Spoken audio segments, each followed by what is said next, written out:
A little over a year ago, the world witnessed the tragic death of George Floyd in the US that ignited protests around the world in support of the Black Lives Matter movement and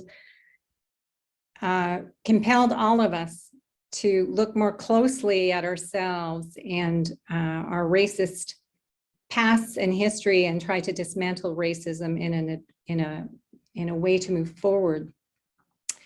Globally, there has been a call for scientific societies to acknowledge and actively dismantle the systemic ways in which Black, Indigenous, and people of color, as well as people from other historically excluded groups, are marginalized in STEM fields.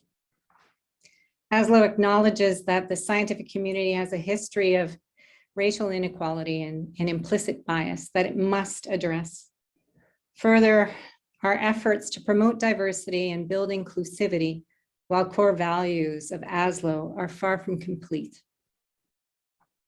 In an effort to not only acknowledge these injustices and biases that persist in STEM, but to actively dissolve them, we created a race relations task force a little over a year ago that seeks to actively work with and for our membership to encourage and enable the creation of a more inclusive, equitable, and diverse space at ASLO.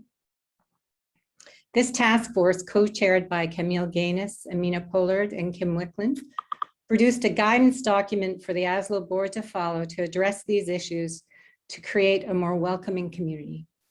ASLO has taken on many activities over the past months, and at this ASM to address this issue. I will be speaking to this more in my coming president's message in the ASLO bulletin.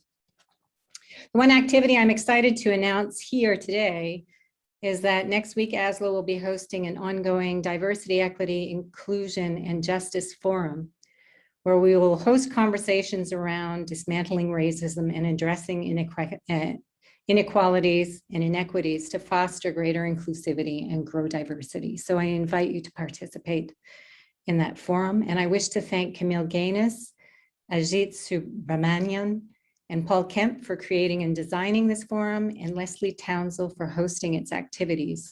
The first activities will be defining the terms diversity, equity, inclusion, and justice.